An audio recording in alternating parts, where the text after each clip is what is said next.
Hey everybody, Lone Wolf here. So before the video begins, I wanted to make a quick disclaimer. This story has a few graphic parts in it, but it also talks about depression and attempted suicide. So if any of you guys are triggered by that or have a problem with that, I highly recommend that you not watch this video. There are plenty of other videos on my channel that you can check out instead.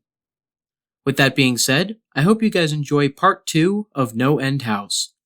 And without further ado, let's get this party started.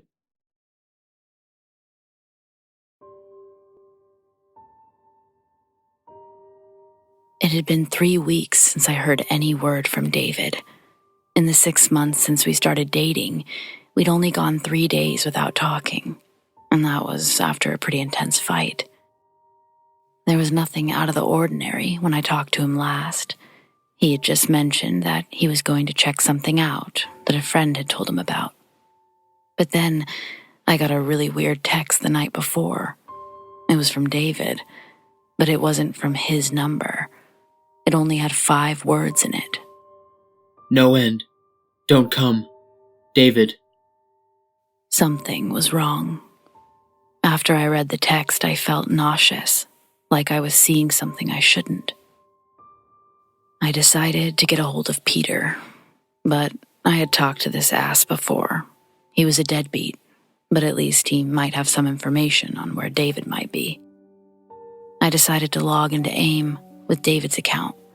I figured it would be easier to start something with Peter if he didn't know it was me.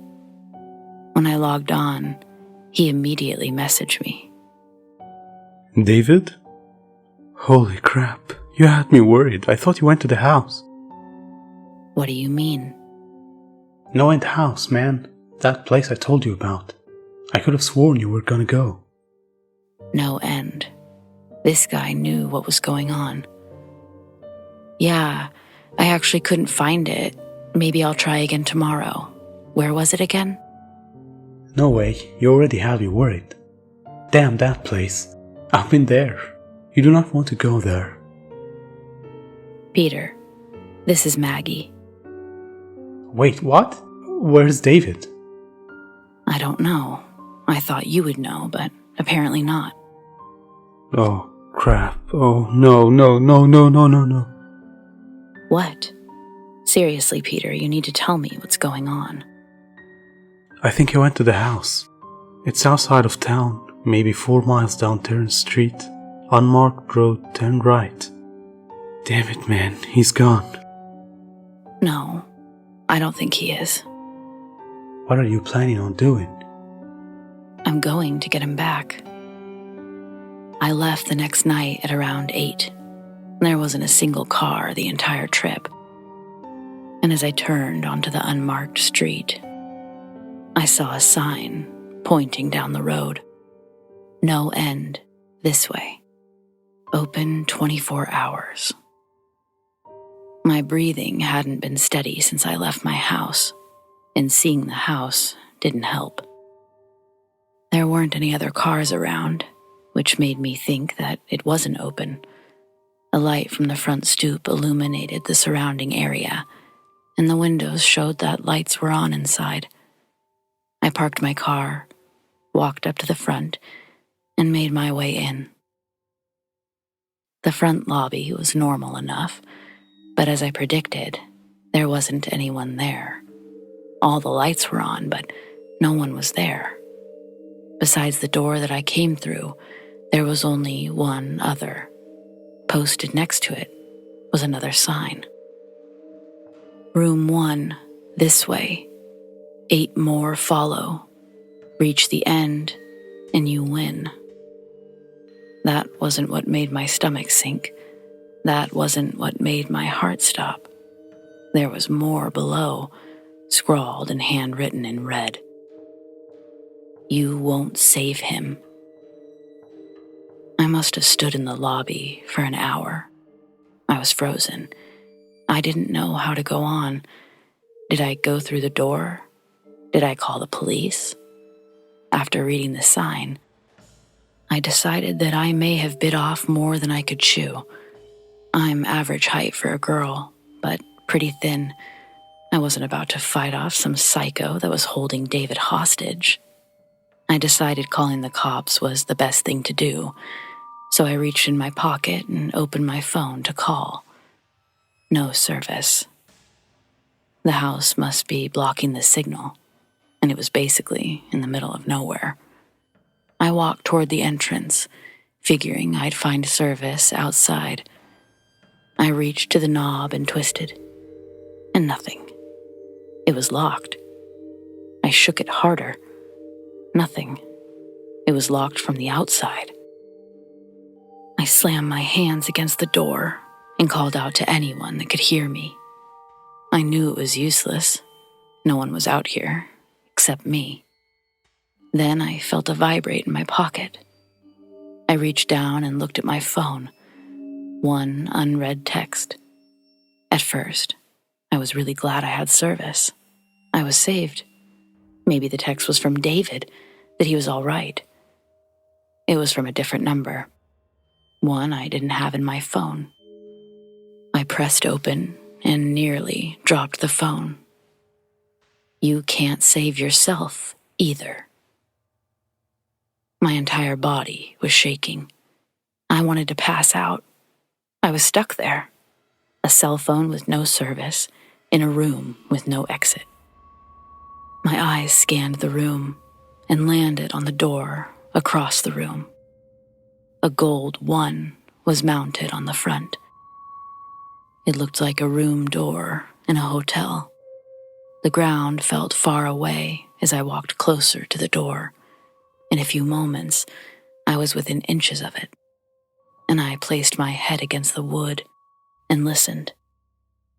All I heard was distant Halloween music, just creepy instrumental music that you'd hear at any haunted house. Suddenly, I got a little calmer. David was always known for his pranks.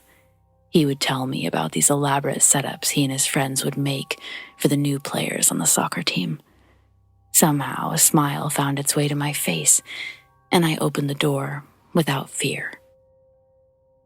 Entering the first room alleviated my fears even more. The room was a completely normal attempt at a haunted house, though rather lacking. In each corner was a scarecrow, but not even scary ones. They were the kind that you used to see in grade school, with the big smiling faces. Paper ghosts hung from the ceiling, and a fan in the corner added a cool breeze that made them spin. Next to one of the scarecrows was, again, the only other door in the room. Printed on the front, similar to the first door, was a large 2. I laughed and left this lame room behind me. When I opened the door to room 2, I couldn't see 3 feet in front of me. It was completely filled with a gray mist that smelled like rubber. I guessed that there had been some fog machine in there, and it must have been pumping this stuff for hours. There were no windows in the last room, so the ventilation must have been terrible. I walked slowly forward and let out a small shriek. I'd bumped straight into a large robotic Jason Voorhees. His eyes flashed red, and the knife in his hand went up and down in a jerky stabbing motion. My heart was racing, and if anyone was with me, I would have felt incredibly embarrassed. I covered my mouth and made my way past Robo-Jason. The fog was getting to be a little bit much. I was beginning to feel lightheaded as I found the door to room 3. I placed my hand to the knob and jerked it back in pain. The knob was extremely hot. I placed my hand on the door itself and felt that it too was warm. I couldn't hear anything from the other side. I put my ear up to the warm wood, expecting to hear a fire, and I heard nothing. I assumed that it was just warm, like they were pumping heat into it, like a final room in the Mr. Toad's Wild Ride at Disneyland. I took the corner of my dress and wrapped it around my hand, turning the doorknob as fast as I could, and I flung myself into room 3. There was no fire, just darkness, and it was freezing cold. Room 3 wasn't like the other rooms. It wasn't like the other rooms at all. At that moment, I knew that something wasn't right. I tried to make out anything in the room, but I couldn't even see my hands grasping at the doorknob.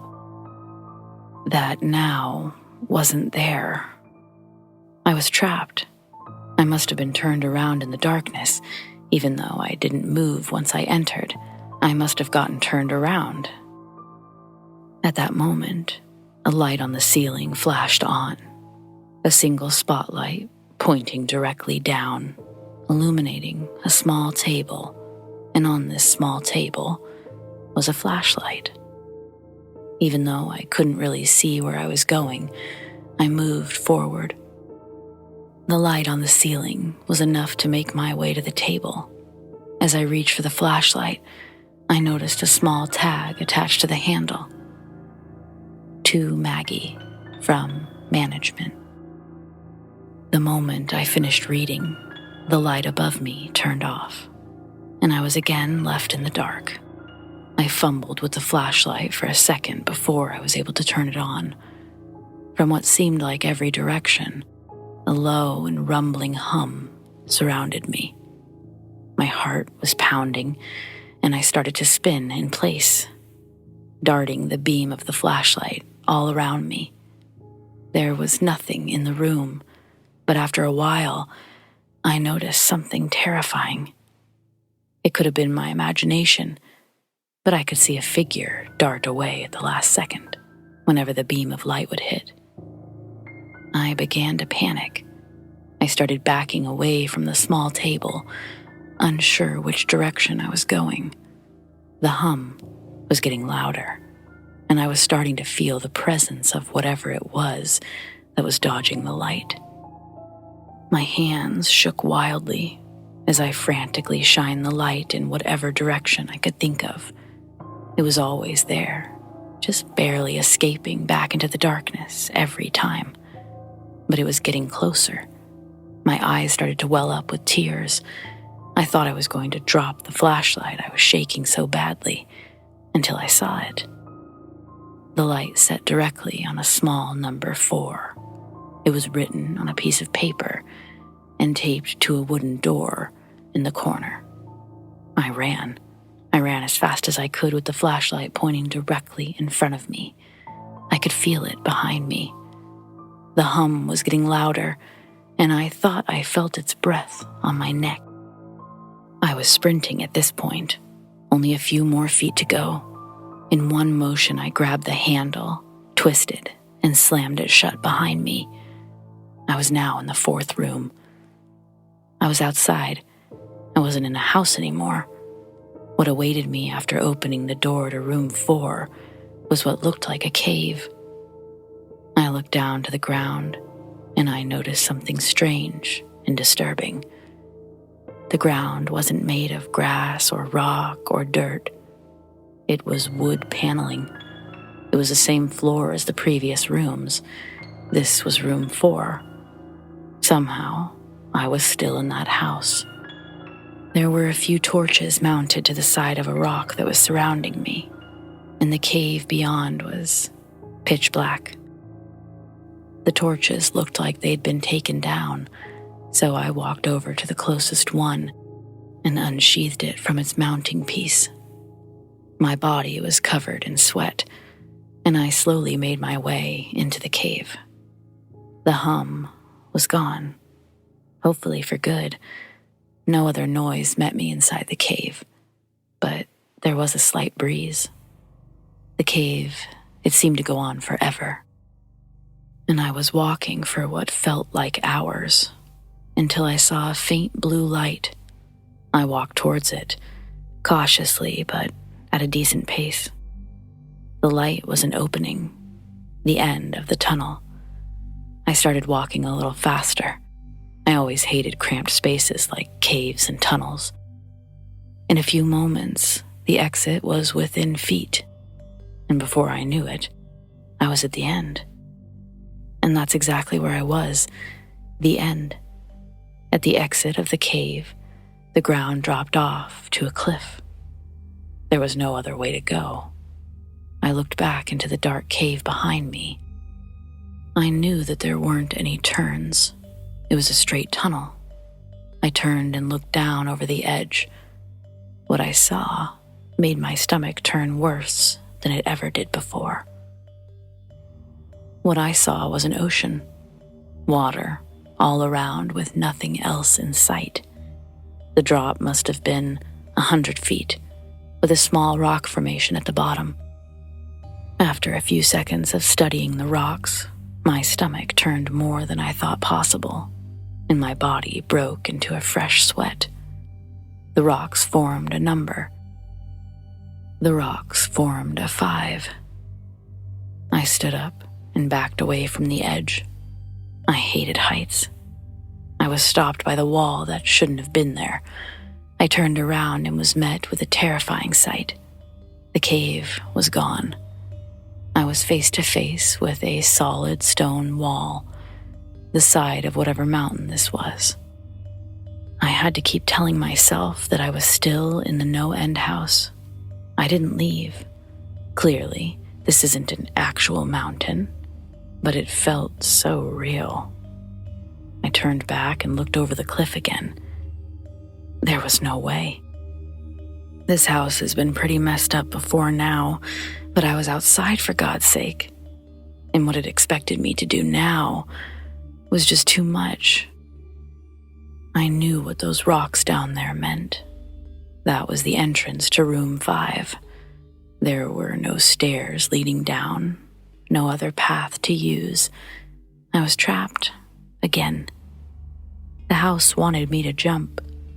The house wanted me to jump. I sank to the ground and curled into a ball. I couldn't do it. There was no way I could jump off a cliff onto a jagged rock formation 100 feet below. My mind was split in two. I knew that I was still inside, but my surroundings screamed in my ear the opposite. I stayed there on the wooden ground for a while. At that point, I'd lost all concept of time. After what seemed like weeks, I finally stood up. Slowly, I made my way to the edge of the cliff and looked down. The giant 5 was taunting me to jump. It knew I couldn't do it, and it taunted me. And then the hum returned, the low and distant hum. It seemed to come from behind me, resonating within the mountain. I don't know what came over me, but after hearing that sound, something inside of me lit up. I clenched my eyes shut, and I jumped. The wind was rushing up as I fell, and a deep fear washed over me. I was going to die. I was going to smash into those rocks and die. They were going to tear me apart, and I was going to die. I didn't dare open my eyes, I just fell. Even with the loud wind around me, the hum was now deafening. I just wanted it to be over. I just wanted it to be over, and I just wanted to hit the rocks. And I wanted it to be And then I stopped. I wasn't falling anymore, but I never hit the rocks. I opened my eyes and looked around. I was standing on the familiar wood paneling of the house. The hum was gone, and silence took its place. I had made it. I was in room 5. I don't know how it happened, but I was in room 5. The feeling of dread was gone. I was just incredibly happy to be alive. After a few moments to collect myself, I decided to look around at the rest of the room. My happiness left me fast. This room was empty. The walls matched the floor, and the ceiling matched the walls, and the walls had no doors or windows. I was in a sealed box. Then I realized I didn't make it. I wasn't safe. I had made it out of the 4th room, but only to enter room 5, and there was no leaving it. At that moment, I wondered if David had been in this room. I wondered if he had jumped off that 100-foot cliff and ended up stuck in the room. And if he did, that means he got out. He wasn't here. I was alone. He got out, and I would too. The thought of David escaping this room gave me newfound confidence, and a second wind filled my spirit. I was going to get out of this room, find David, and get us the hell out of here. I walked around the perimeter of the wall and felt for any sort of inconsistencies. Nothing. The walls were flawless, barely a scratch on them, let alone some secret exit. I started to knock at random places on the walls. They were completely solid. The confidence started to leave me. I was running out of ideas, and that's when she spoke to me. Maggie, you shouldn't have come here, Maggie. I nearly jumped out of my skin, if that was possible.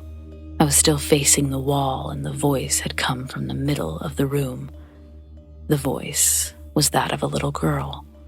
At least, that's what it sounded like. I turned around slowly, and my eyes fell on who spoke to me. I was right. A little blonde girl, no more than 7 years old, with light blue eyes and a long white dress. She smiled at me and spoke again. But now that you're here, let's play a game. There was something horrifying about that little girl. She wasn't scary like those horror girls are in the Japanese movies. She looked completely normal. If I saw her walking down the street, I would have just walked right on by. But looking into her eyes, I felt complete terror. Jumping off of a cliff was scary, but I would have jumped off 20 cliffs twice as high if it meant I could take back 1 minute of looking into her soulless eyes. After a moment of staring, I finally spoke. "What game? Who are you?" I mumbled. If you lose, you die. "If I win?" He dies. My heart sank somewhere below my feet. I couldn't believe what I was hearing, but I knew she was telling the truth. Which will it be? She smiled. Neither. I don't know where I found the courage to talk back to this demon child, but I'd come too far to just let David die. And if I died, this was all for nothing. No. I chose neither. But then I saw it. The reason the little girl terrified me. She was more than just a small child. Looking at her, I also saw what appeared to be a large man, covered in hair, with the head of a ram. It was a horrible sight. I couldn't see one without seeing the other. The little girl stood in front of me, but I knew her true form. It was the worst sight I'd ever seen. Too bad. And with that, she was gone. I was alone again, in an empty, silent room. Only this time, something was added. The small table where she stood appeared from nowhere, as though it was there the whole time. There was something on it, but I couldn't tell from where I was. I walked up to the table and looked at the small object. It was a small razor, like one that you would find in an X-Acto knife. I reached out to pick it up, and as I did, a scream left my mouth. When my hand came into view, I saw something that was never there before. It looked as though something was braided into my skin. A single number 6. I looked back at the razor, and I noticed the tag attached to it. To Maggie, from management. Thought you may need this. After reading the note, I started sobbing uncontrollably. Tears were rushing down my face harder than they ever have in my life. I never cried like that. I don't think I ever will again. I fell to the ground and sunk my head into the hardwood floor. I was sobbing for hours, just laying there on the ground. And then the crying stopped, and depression set in. I don't even know why I was crying. It wasn't about David. It wasn't even about how I was stuck there. There were still no doors in this room. I was still trapped, but that's not why I was sad. I was in the deepest depression possible. Complete and emotionless depression. I felt empty, and I clawed my way back up from the ground and steadied myself against the table. My eyes fell on the razor, and I picked it up. I was going to kill myself. I couldn't handle it anymore. I had had it. David was probably dead. I was trapped in here. It was over. I pressed the razor against my wrist, right above the 6 that had appeared on my skin. The sobbing came back, and I just stood there, crying with the razor pressed against my wrist. David was dead. I was about to die. Nothing mattered anymore. And with one deep cut, I sliced down my wrist. Immediately after slicing down my wrist, I was no longer in room 5. I didn't die. I knew that for sure. The depression was gone, but I was by no means happy. Tears were still finding their way down my face. The room I was in was similar to the previous one, and again, it had no doors. There weren't any lamps, but somehow I was still able to see everything clearly. The room was completely empty, but before I had time to think of what to do next, it went dark, and the hum from before returned. I covered my ears in protest. It was louder than it ever was, but it was over in a moment, and the lights returned. Only this time, something was added to the room, and I screamed. There, in the middle of the room, strung up by chains and naked from the waist up, was David. It looked like he was tortured. Knife wounds littered his chest and arms. "David!" I ran up to him as fast as I could. He was conscious. I saw his chest move up and down, but he wasn't speaking. And that's when I noticed what was etched into his chest. I dropped to my knees as I saw it. The 7 stared at me as though it had eyes. I heard David try and speak, and I got to my feet and got as close as I could to him. "David! David! Can you hear me?" Maggie, what are you doing here? His voice was slight, but he was talking, and I was thankful for that. "David, I'm trying to save you. How do I get you down?" There were large padlocks on the chains holding him in place. I looked around the room for any sort of key, but all I found was a small knife in one of the corners. The metal was way too thick for that knife to even dent it, so I disregarded it as useless. I went back to David. It looked like he was on the verge of death, and then I felt my pocket vibrate. It startled me something awful. I took the phone out of my pocket. As I suspected, one unread text. I flipped open the phone. That isn't me. I didn't know what to think. David was right there in front of me, but that text was from the first number that had contacted me. It was the first text I received from David that mentioned the NoEnd House. Maggie. I heard his voice clearly with my ears and my mind. It seemed like his voice was coming from all sides. Maggie, you have to go on. What are you talking about? How? I was face to face with David, or whoever it was that was chained up here. That knife. He made a slight movement of his head toward the corner. Go get it! I ran and was immediately back with the knife clenched in my hand within a few seconds. I had no idea what was going on, but I needed to save him and would do any. Now stab me in the chest. What? I was shocked. David hung there, staring directly into my eyes. You have to run that knife through the 7 on my chest. It's the only way to save both of us. No. I stumbled backwards. No, you're not making any sense. Maggie! He was screaming now. His eyes looked frantic. The side of his mouth curled into a twisted grin. Maggie, stab me now. It's the only way. I looked down at the knife in my hand. My head felt as though it was being struck with a bat. I was at a complete loss.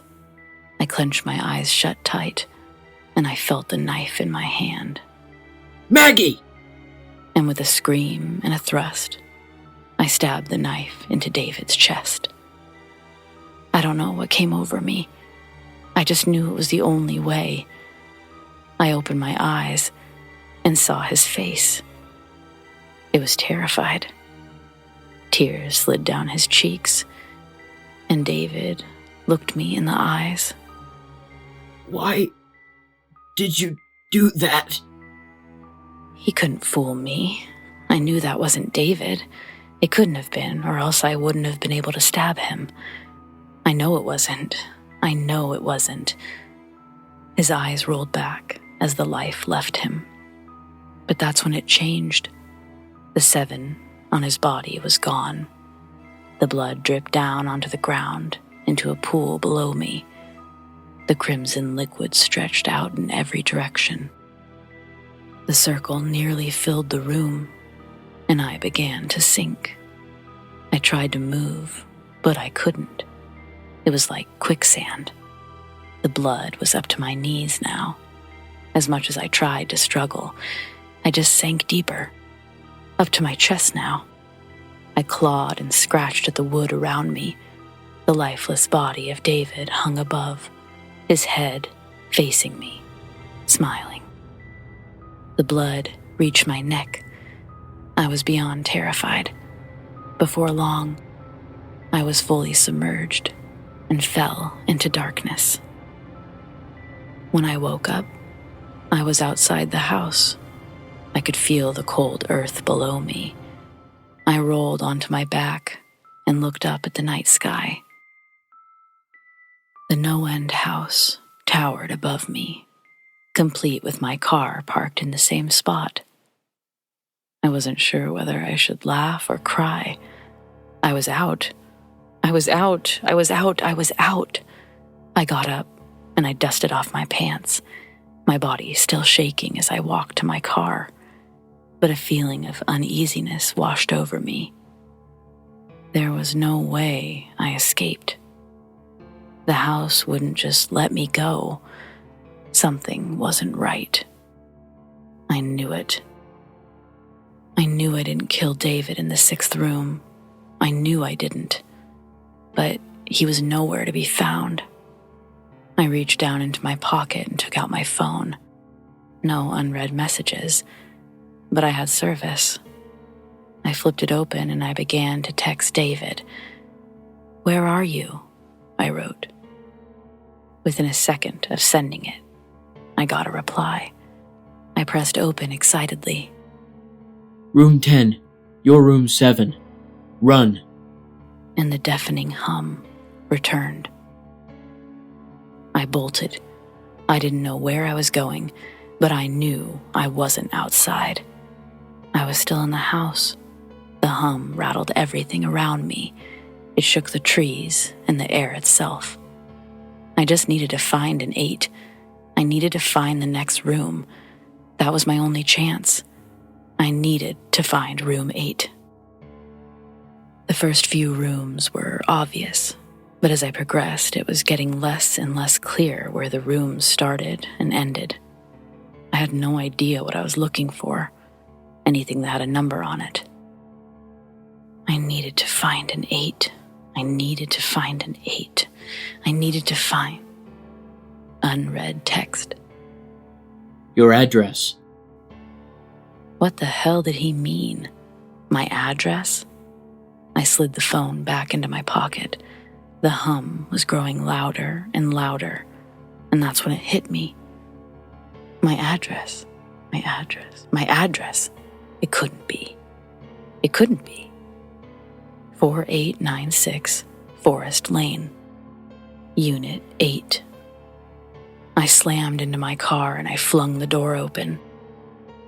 The hum shook the metal of the car and seemed to follow me inside. I floored it and made my way back down the dirt road towards my apartment. None of this was making sense. How was room 8 my apartment? Should I have even trusted that text? It was from David. I know it was. There was no reason not to trust it. It took no time at all to drive to my complex, and honestly, I don't even remember driving. It's like when you zone out for a minute and wake up further down the road. I didn't even bother locking my car as I ran up to the front gate.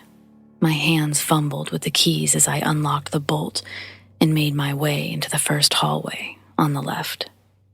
My complex was huge, but my apartment was one of the first ones on the left. I ran as fast as I could. Past 4, past 5. My head was spinning. This night was weighing down on me like a lead vest. Past 6. The farther I made it down the hallway, the further away the hum seemed to be. As I passed Unit 7, I could barely hear it anymore. And when I stopped in front of my unit, I was in complete silence. I just stood there, standing in front of my apartment. The small gold 8 was at eye level with me. I reached for the doorknob and slowly slid my key in, twisted, and the door swung open and I was sucked in like a vacuum, the door slamming behind me. Room 8.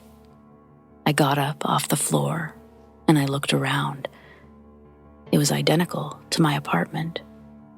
If I didn't know any better, I would have assumed I was home and that this was a bad dream. My mind went to David and wondered what room 8 was to him, what it was that the house had showed him. I walked around and I studied the area. Literally, everything was how I left it, right down to the half-eaten Chinese left out next to the sink. I looked over at my computer desk in the family room. The monitor was still on, and AIM was still up and running. I walked over and sat in front of it, scrolling through my conversation with Peter. It was there, word for word. The house knew all of this, and how, I had no idea. To be honest, I tried my hardest not to think about it. The answer, no doubt something I was better off not knowing. I tried to click out of AIM, but it wouldn't let me. The computer just froze. I clicked shut down. Nothing. I clicked Control-Alt-Delete. Nothing. I pressed the monitor's power button. Still, nothing. And then, a pop-up appeared on the screen. It was a video chat. I looked at the list of people in it, and there were 2 names, Maggie and Management. The video feed was live, and all it showed was a gray wall. And then, a message from Management popped into the text box. Hope everything's how you left it. Who are you? I responded. Enjoy the show. And that's when the camera turned. The camera focused on a young man strapped to a surgical table.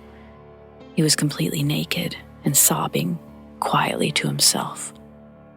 The image wasn't that clear, but I thought I'd recognize the man laying there. He was tall, short brown hair, and fairly pale complexion. This is what happens when people attempt to cheat. That's when I realized who it was. strapped to the surgical table was Peter Terry. And he wasn't alone. I don't want to describe what I watched at that moment. The screams, the sounds that Peter made were unlike anything I'd ever heard out of a human. I couldn't look away. I wanted to, but I think it was the power of the room. I couldn't look away. Peter let out one final soul-curdling scream, but I didn't hear it through the computer speakers. It was coming from my room. My heart sank as I spun around towards the hallway. I got up off my chair, and I could still hear the screams emanating as I walked towards the source. I reached my bedroom door, and the screams were now replaced by the hum. That hum. It had haunted me the entire time. I slowly opened the door, and I saw inside my room what I'd seen on my computer. There was the surgical table, with whatever was left of Peter Terry strewn across it. No one else was there. The others in the room were gone, but a chill went up my spine. The management was here with me, only one room away. I walked closer to the table. The stench was horrific, and it took everything in me to stop from vomiting. I knew I was nearing the end. I had to be. I looked around the room. Somewhere in here was the entrance to the next room. I knew it had to be, and it was. But it was simpler than I had expected. Across the room, where my bathroom door should have been, was a simple wooden door, similar to the early ones in the house. Something was stapled to the door, something long and bloody. It was the entrails of Peter Terry, and they formed a 9 on the door. I felt bad for Peter, but I'd gone through hell that night. I walked right past the table, picked up a long surgical knife, and didn't give the body a second glance. The final door was there, and I walked right up to it. This night was about to end, and I was coming out of that room with David, and I was going to stop whoever it was that was keeping him there. The door opened easily, and as I stepped through, I saw what was waiting for me. It was an empty room. It resembled a waiting room for a doctor's office. There were a few chairs lining the wall, and crumbled up old magazines in a basket in the corner. Across the room, on the opposite side from where I came in, there stood a single door. My heart sank when I read the label printed on the wood. It wasn't a number. It was a single word. Management. I clenched the surgical knife in my hand. All right, I'm fucking ending this. They were on the other side of the door. I could feel it. And David was too. The hum was louder than it had ever been. I could feel it inside. It was coming from inside of me. As I walked, it got louder, and as I placed a hand on the door, the room was filled with the sound. I turned the knob and opened the door. The room waiting for me was not what I expected. It was the front lobby. The same front lobby that began this entire hell. Only this time, there was somebody behind the desk. My heart jumped out of my chest when I saw who it was. It was Peter Terry. Hello, Maggie. Peter? No, there's no way. How? What? Who were you expecting? A ghost? Satan? Some creepy little blonde girl? He was smiling. I wasn't. What the hell is going on here? Maggie, come on. Just think for 2 seconds. Who first told David about this place? You didn't... Who told you about David's whereabouts here? God damn it, Peter. You were his friend. I'm sorry, Maggie, but that's how we run business here. Where is he? Where is he? He's in here with us in the house, Maggie. He isn't going anywhere, and neither are you. I don't know what took over me, but I lost it. I jumped over the counter and I shoved Peter to the ground. I grabbed him by the hair and I slammed his head into the ground. The surgical knife in my other hand pressed firmly against his neck. I wanted to kill him. I had to kill him. He killed David. He wasn't killing me. Maggie, you can't. There's always going to be someone to run the house. No. I slid the knife across his throat and slammed his head further into the ground. I don't think there will be. With his death, the room went dark. I could still feel the surgical knife, but I was no longer holding on to Peter's hair. I don't know for how long I was in the darkness, but it felt like ages. I stood and felt for the desk, balancing myself with one hand on the side of the marble surface. Then the lights came on. I could see the windows across the room. It was still night. I looked out and I saw him. David was walking around outside, seemingly unharmed. I ran to the door and tried to open it. I was so happy. But the door wouldn't budge. I tried my hardest, but the door wouldn't let me out. I looked out the window and saw David as he began to walk down the dirt road. I rested my head against the door, and I saw it. My stomach lurched hard. There, pinned to my chest, was a name tag with one word: management.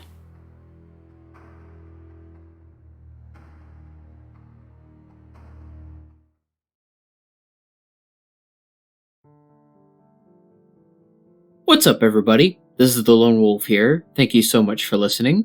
I hope you guys enjoyed listening to NoEnd House Part 2. I want to give a very special shout out to my good friend, The Darkest Hour, for reading the lines of Maggie. She is a great horror narrator, and I highly recommend that you guys check out her channel.